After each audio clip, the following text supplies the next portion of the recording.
இதுவரைக்கும் வந்திருக்கிற தகவல்கள் வந்து நம்ம பார்த்த அந்த வீடியோ தான் முதல் விஷயம். நமக்கு அந்த விமானத்தில் சக்கரங்கள் வந்து அப்படியே கீழே இருக்குது. ரெக்கை வந்து க்ளீன் சர்ஃபேஸ்னு சொல்லுவாங்க. அந்த மாதிரி ரெக்கை வந்து க்ளீனாக இருக்குது. டேக் ஆஃப் ஆகும்போது அது மாதிரி இருக்காது. ஸோ இது ஒரு முக்கியமான ஒரு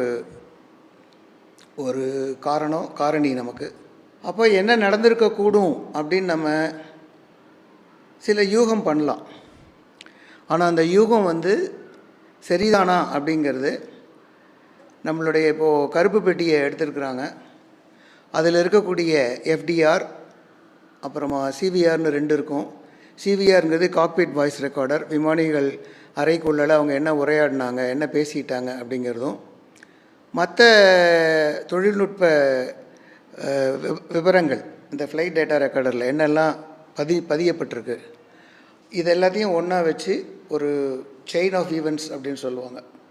ஒரு வினாடிக்கும் அதை வந்து ஒரு வினாடிக்கும் அதை வந்து செக் பண்ணிகிட்டே போகலாம் என்ன நடந்தது அப்படின்னு. ஒரே நேரத்தில் 2 இன்ஜின்லேயும் பறவைகள் மோதுறதுக்கு உண்டான வாய்ப்புகள் ரொம்ப குறைவுன்னு தான் சொல்ல முடியும்.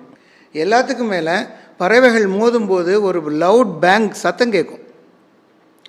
அந்த சத்தம் வந்து கண்டிப்பாக வந்து டிஎஃப்டிஆர்லேயோ இல்லை சிவிஆர்லேயோ, டிஎஃப்டிஆர்லேயும் வரலாம், சிவிஆரில் கூட அது ரெக்கார்ட் ஆகிறதுக்கு வாய்ப்புகள் இருக்குது.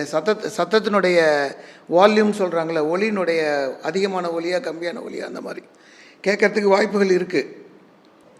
என்னுடைய மொத்த அனுபவங்களையும் கணக்கில் வச்சுட்டு பார்க்கும்போது இந்த பிளேன் வந்து அவ்வளோ சுலபத்தில் கீழே வரக்கூடிய விமானம் இல்லை. ஏன்னா இதில் நிறைய பாதுகாப்பு அம்சங்கள், நிறைய விஷயங்கள் இதுக்குள்ளே இருக்குது. அவ்வளோ சுலபத்தில் இந்த பிளேன் கீழே வர முடியாது. எல்லாத்தையும் விட இன்றைக்கி இருக்கிற தொழில்நுட்ப டெக்னிக்கல் அட்வான்ஸ்மெண்ட் அப்படின்னு ஆங்கிலத்தில் சொல்லுவாங்க.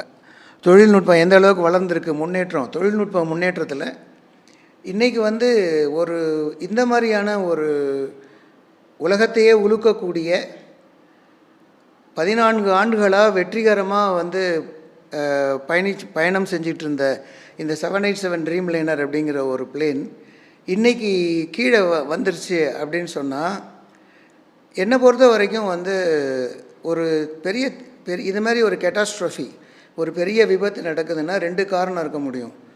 ஒன்று சிஸ்டம் ஃபெயிலியர், இல்லைன்னா மேன் பிஹைண்ட் த சிஸ்டம். 2 தான் காரணமாக இருக்க முடியும். முழுசும் மேன் பிஹைண்ட் த சிஸ்டம் தான் ஃபெயிலியர் காரணமா, இல்லை சிஸ்டம் தான் முழுசும் காரணமா அப்படிங்கிறது வந்து இந்த உறுதியாகவும் இந்த டிஎஃப்டிஆர் அண்ட் சிவிஆர் ரீட் அவுட்ஸ் வரும்பொழுது தான் தெரிய வரும். உடனுக்குடன் செய்திகளை தெரிந்து கொள்ள சன் நியூஸ் பெல் ஐகானை கிளிக் பண்ணுங்கள்.